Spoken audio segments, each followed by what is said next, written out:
Hi students, कैसे हैं आप सब लोग। मैं हूं भावना जुनेजा, आपकी केमिस्ट्री मेंटर। तो आज मैं आप लोगों के लिए एक बहुत ही स्पेशल इनऑर्गेनिक की सीरीज लेकर आई हूं, जिसमें हम लोग आयनिक कंपाउंड की थर्मल स्टेबिलिटी को जो है डिस्कस करने वाले हैं। तो बिना टाइम वेस्ट करे let's start with our topic. वो काफी इंटरेस्टिंग है। आज हम लोग डिस्कस करने वाले हैं thermal stability of ionic compounds के ऊपर। देखिए, ऐसा होता है कि हमारे पास बहुत सारे आयनिक कंपाउंड्स हैं, right. Alkali metal, alkaline earth metal के हैलाइड्स हैं, ऑक्साइड्स हैं, कार्बोनेट्स हैं, नाइट्रेट्स हैं, सल्फेट्स हैं, बहुत सारे हमारे पास जो है आयनिक कंपाउंड्स हैं ना। सर्टेन टाइम्स अगर आप एस ब्लॉक रेफर करेंगे या केमिकल बॉन्डिंग रेफर करेंगे तो आपने ऐसे क्वेश्चन जरूर देखे होंगे जिसमें थर्मल स्टेबिलिटी ऑफ कंपाउंड्स की बात की जाती है। लेकिन उनमें से कई कंपाउंड्स पे तो thermal stability down the group decrease कर रही होती है, कई कंपाउंड्स की थर्मल स्टेबिलिटी इंक्रीज कर रही होती है ना। कहीं पे हम लोग फिजांस रूल यूज कर रहे होते हैं स्टेबिलिटी टू को डिटरमाइन करने के लिए, कहीं पे हम लोग लैटिस एनर्जी यूज कर रहे होते हैं। तो एग्जैक्टली हमें कैसे ध्यान रहेगा कि हमें कब कौन सा पैरामीटर यूज करना है thermal stability of ionic compound को डिस्कस करने के लिए। तो आज उसी के ऊपर हम लोग जो है थोड़ी सी चर्चा करते हैं। Let's understand, let's make our life a little bit easy and let's analyze the things more properly कि आयनिक कंपाउंड्स की थर्मल स्टेबिलिटी में कब कौन सा पैरामीटर यूज करना है ना। और मोस्ट इंपॉर्टेंटली ऐसा होता है कि जब हम लोग एग्जाम देने जाते हैं, हम सब पे ऑलरेडी बहुत सारा प्रेशर होता है, एंड देन अगर हम चीजों को रट्टा मार के जाएंगे तो कहीं ना कोई चीज हम लोग जरूर गलत करके आएंगे, है ना। So let's try not to रट्टोफाई द थिंग्स। रटते नहीं है चीजों को, कॉन्सेप्चुअली समझते हैं, विजन लेके चलते हैं। दो चीजें ध्यान में रखेंगे ताकि सारी चीजें हमारी जो है अपने आप सेटअप हो जाए, राइट। तो thermal stability of ionic compounds को समझने के लिए हमने आयनिक कंपाउंड्स को दो कैटेगरी में डिवाइड किया है। पहला होता है कैटेगरी नंबर 1 या फिर केस 1। इसमें हम वो कंपाउंड्स लेंगे which on decomposition produces constituent elements।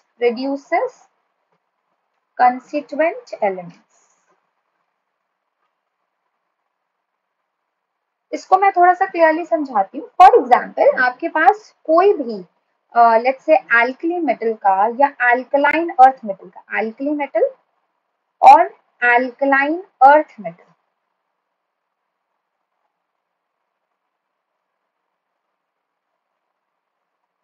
Halide है हमारे पास, ऑक्साइड है या फिर नाइट्राइड है। तो आप उसमें नोटिस करेंगे जब हम इन कंपाउंड्स को डिकम्पोज करते हैं तो हमें इनके कंस्टिट्यूएंट एलिमेंट्स मिलते हैं। इसको मैं थोड़ा क्लियरली समझाती हूँ। फॉर एग्जाम्पल बेटा, मेरे पास लिथियम ऑक्साइड, मैं अगर इसे हीट करूंगी तो मुझे क्या मिलता है, lithium plus oxygen gas, right. तो ऑब्वियसली बात है, लिथियम ऑक्साइड किससे मिलकर बना, लिथियम और ऑक्सीजन से, और डिकम्पोज करने के बाद मुझे लिथियम और ऑक्सीजन ही वापस मिल गया, मतलब I got the constituent element, है ना। तो वो सब इस कैटेगरी में फिट हो गए। फॉर एग्जाम्पल, मेरे पास कोई भी हेलाइड आ गया, जैसे बेरिलियम हेलाइड आ गया, मैं उसे डिकम्पोज करूंगी, ऑब्वियस सी बात है मुझे बेरिलियम और हैलोजन मिलेगा, और कोई तरीका तो है नहीं, है ना। तो ऐसे कंपाउंड जो कि एल्कली मेटल के ऑक्साइड होते हैं, हैलाइड होते हैं या नाइट्राइड होते हैं, मतलब एक हिंट दे रही हूँ मैं आपको कि जिसमें अनायन जो है मोनो एटॉमिक है। मोनो एटॉमिक का मतलब समझते, एक ही उसके अंदर एटम है। या तो जैसे हेलाइड है तो X minus, X is the atom, है ना। ऑक्साइड है तो O is the atom, nitride है तो N इज द एटम।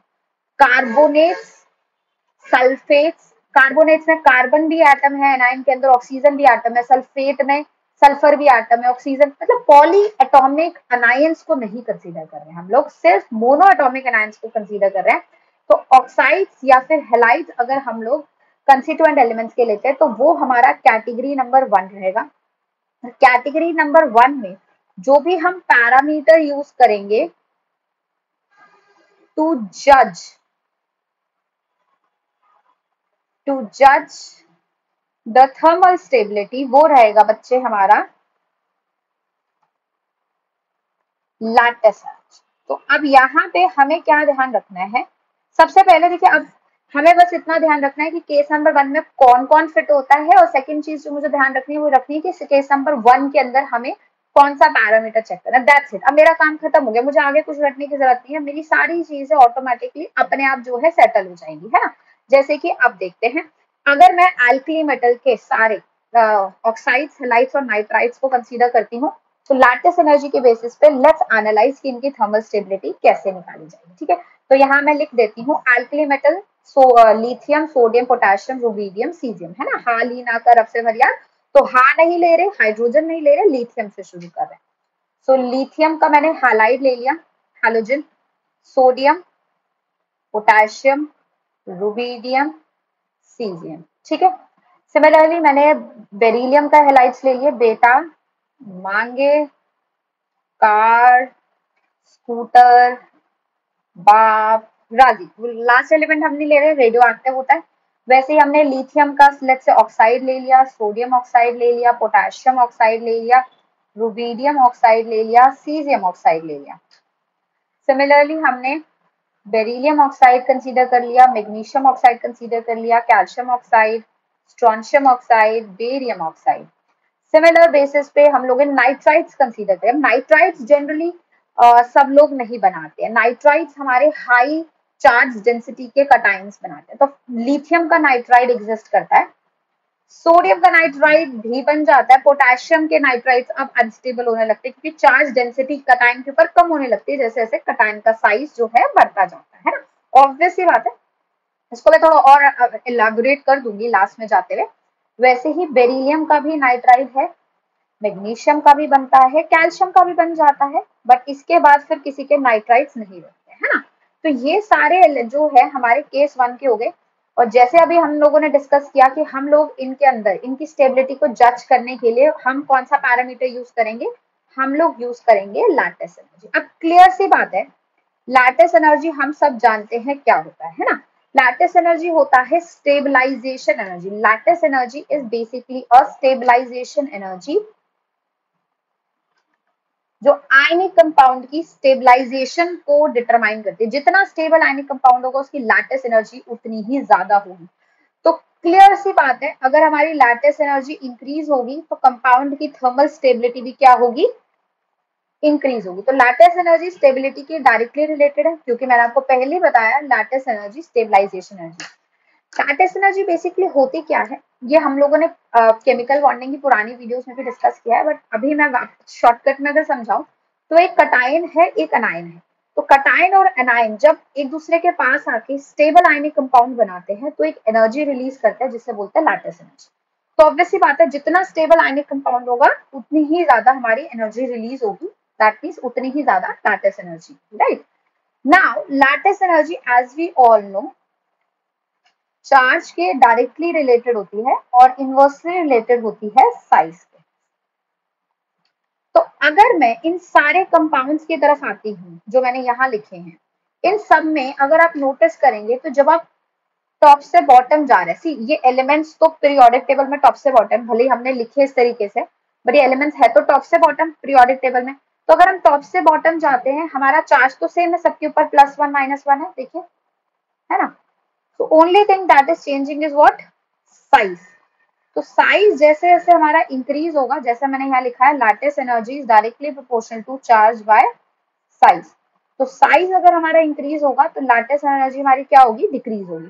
और लैटिस एनर्जी और स्टेबिलिटी एक दूसरे के क्या है बच्चे, डायरेक्टली प्रोपोर्शनल। तो लैटिस एनर्जी डिक्रीज तो स्टेबिलिटी भी क्या होगी, डिक्रीज होगी। तो इन सब की स्टेबिलिटी डाउन द ग्रुप हमारी क्या होने वाली है, डिक्रीज होने वाली। मतलब ये सबको मैं एक ही कैटेगरी में रख दूंगी, stability will decrease down the road. Now you understand चीजें कितनी easy हो गई है, क्योंकि अब मुझे अलग से सबके स्टेबिलिटी याद करने की जरूरत नहीं है कि अल्कली मेटल्स में मैं हैलाइड्स की, ऑक्साइड्स की, नाइट्राइड्स की अलग कर रही हूँ, अल्कलाइन अर्थ मेटल में अलग कर रही हूँ, है ना। फिर कार्बोनेट बाइकार्बोनेट आ जाएंगे, अलग स्टेबिलिटी याद कर रही हूँ। सारी चीजें अगर मैं अलग अलग करके याद करूंगी तो दिमाग में क्या हो जाएगा, कंफ्यूजन पैदा हो जाएगी कि कहाँ पे क्या देखना है ना। अल्टीमेटली फिर हम कहते हैं कि भाई केमिस्ट्री हटने वाला सब्जेक्ट। तो अल्टीमेटली ऐसा नहीं, let's generalize the things, let combine the thing and understand. तो अभी तक हम लोगों ने समझ लिया कि lattice energy is the parameter to determine the stability if हमारे जो कंपाउंड्स हैं उनके डिकम्पोजिशन पे हमें कंस्टिट्यूएंट एलिमेंट मिल जाता है, राइट। आई होप ये बात सबको अच्छे से क्लियर होगी। तो ये था हमारा केस नंबर 1। नाउ इसमें डिकम्पोजिशन करने पे कंस्टिट्यूएंट मिल रहा है। Let's move on to case number 2, जो ऑब्वियसली वो उन कंपाउंड्स का होगा जिनको डिकम्पोज करने पे हमें कंस्टिट्यूएंट एलिमेंट्स नहीं मिलेगा, right. So let's move on to case number 2. So those compounds, those ionic compounds which on decomposition does not give constituent elements.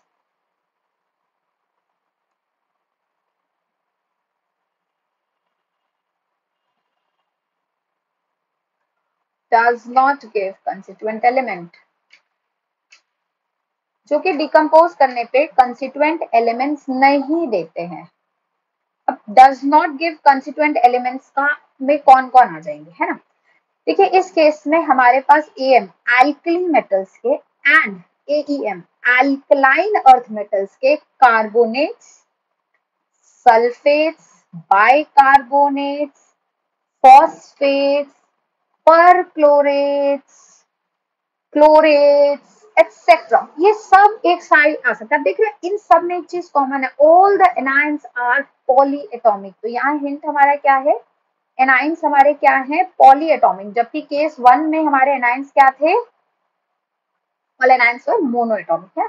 तो जहां पर भी एनाइंस बड़े बड़े होंगे तो वो डिकम्पोज करने पे कंस्टिट्यूएंट एलिमेंट्स नहीं देते। एग्जाम्पल के तौर पे समझते हैं, जैसे लिथियम नाइट्रेट है हमारा, है ना, पॉली एटॉमिक एनाइन, इसको मैं डिकम्पोज करती हूँ, क्या मुझे लिथियम नाइट्रोजन और ऑक्सीजन अलग अलग मिलता है, नहीं, मुझे मिलता है lithium oxide, nitrogen dioxide and oxygen, right.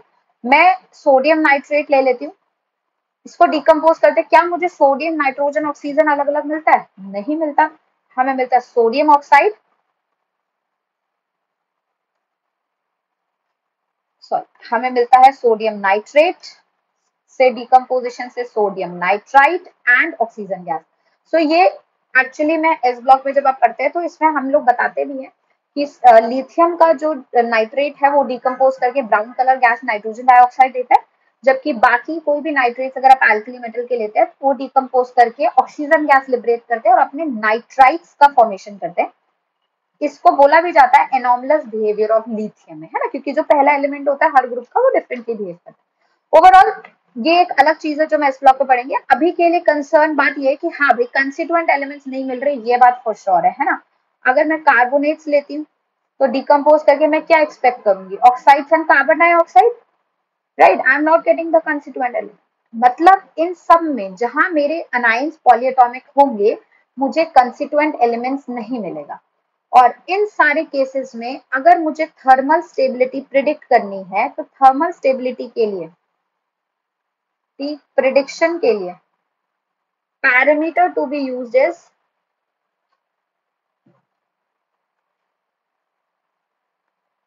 जो पैरामीटर हम लोग यूज करते हैं वो होता है बेटा Fajans rule. So what we use is actually Fajans rule. तो फजान्स रूल हम लोग सब जानते हैं, फजान्स रूल हमें क्या बताता है, how much is the covalent character in ionic compound. So let's sum up फजान्स rule first of all. फजान्स rule के हिसाब से आयनिक कंपाउंड के अंदर हम लोग क्या डिटरमाइन करते हैं, कोवेलेंसी। तो कॉन्सेप्ट बहुत सिंपल सा है, कटायन जो होता है वो अनायन के इलेक्ट्रॉन क्लाउड को अपनी तरफ खींचता है, कटायन छोटे साइज का है, अनायन के इलेक्ट्रॉन क्लाउड को अपनी तरफ खींचता है, जिस वजह से अनायन का इलेक्ट्रॉन क्लाउड थोड़ा सा डिस्ट्रॉट हो जाता है।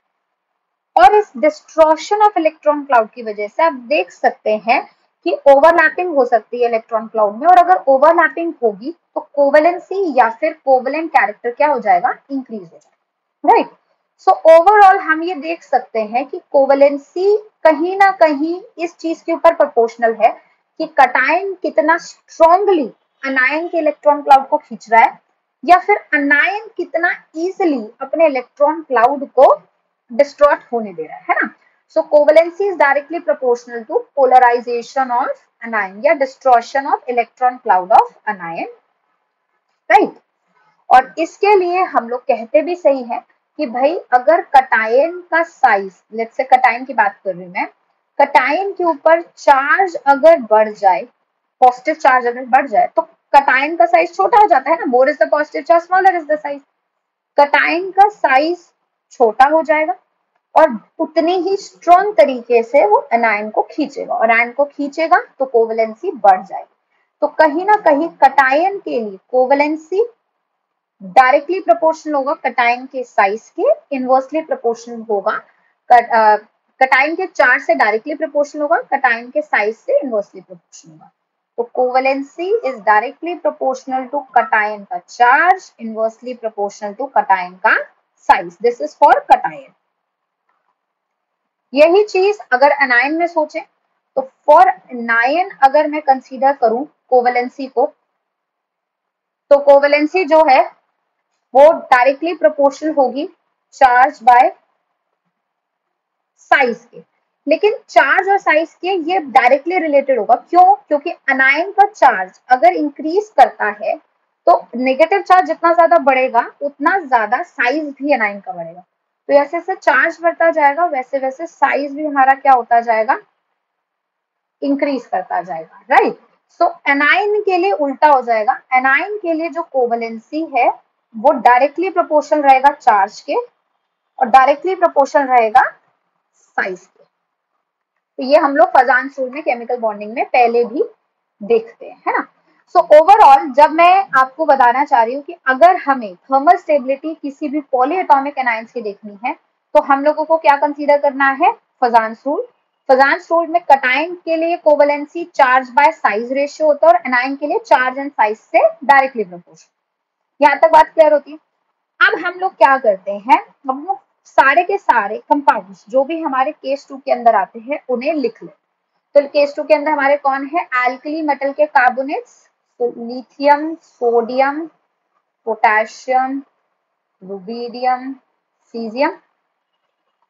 अल्कलाइन अर्थ मेटल के भी कार्बोनेट्स ले सकते हैं, बेटा, मांगे, कार, स्कूटर, बापराजी, स्कूटर एंड बापराजी। बाइकार्बोनेट्स ले सकते हैं, lithium bicarbonate, sodium bicarbonate, potassium bicarbonate, rubidium bicarbonate, caesium bicarbonate. Beryllium के भी बाइकार्बोनेट्स हम लोग कंसीडर कर सकते हैं, बेरिलियम के, मैग्नीशियम के, मतलब सब के, alkali metal, alkaline earth metal, इन सब के। बेरियम का बाइकार्बोनेट हो गया, लेट्स से। सिमिलरली नाइट्रेट्स भी हो सकते हैं, मतलब आप सारे कंपाउंड इसमें कंसीडर कर सकते हैं, बेरिलियम के नाइट्रेट्स भी कंसीडर कर सकते हैं। So magnesium nitrate, sodium nitrate etcetera हम लोग लिखते जा रहे हैं, potassium nitrate, rubidium nitrate, caesium nitrate, magnesium, calcium, strontium, barium, right. Similarly आगे बढ़ जाते हैं, सल्फेट्स पे भी जा सकते हैं, फॉस्फेट्स भी जा सकते हैं, सब कुछ ले सकते हैं, इसलिए हम एक्सेट्रा लगा देते हैं। ऑल सब पॉलीएटॉमिक हम लोग कंसीडर करते हैं, राइट। नाउ अब इन सब में चार्ज सेम है एंड कटायन ही चेंज हो रहा है, करेक्ट। और कटायन के लिए कोवेलेंसी अभी मैंने बताया किसके ऊपर डिपेंडेंट है, charge by size, inversely to size, directly to charge. तो अगर हम लोग यहाँ जाएंगे डाउन द ग्रुप तो हमारा कटायन का साइज बढ़ेगा, कटायन का साइज बढ़ेगा तो कटायन की साइज बढ़ने से कोवेलेंसी क्या होगी, कम होगी। ऑब्वियस सी बात है, आयनिक कंपाउंड ज्यादा स्टेबल होता है ना। तो अगर कोवेलेंसी कम हो रही है मतलब आयनिक कैरेक्टर बढ़ रहा है, आयनिक कैरेक्टर बढ़ रहा है तो ऑटोमेटिकली स्टेबिलिटी बढ़ेगी हमारी, क्योंकि स्टेबिलिटी जो है वो कहीं ना कहीं आयनिक कैरेक्टर को रिप्रेजेंट करेगी। तो अगर कोवेलेंसी कम होगी तो स्टेबिलिटी बढ़ेगी। तो ये भी चीज हम लोग यहाँ पे हम लोग नोट कर लेते हैं कि अगर कोवेलेंसी या फिर फजान्स रूल, कोवेलेंसी इंक्रीज होगी तो स्टेबिलिटी हमारी क्या होगी, डिक्रीज होगी, राइट। तो स्टेबिलिटी और कोवेलेंसी का उल्टा रिलेशन है। तो जैसे हमने यहाँ बोला कि साइज बढ़ा कटायन का, कटायन की वजह से कोवेलेंसी डिक्रीज हुई, कटायन की कोवेलेंसी डिक्रीज हुई मतलब आयनिक कैरेक्टर बढ़ा, आयनिक कैरेक्टर बढ़ा मतलब स्टेबिलिटी बढ़ी, मतलब इन सब कंपाउंड्स की स्टेबिलिटी डाउन द ग्रुप क्या होती जाएगी बेटा, इंक्रीज करती जाएगी।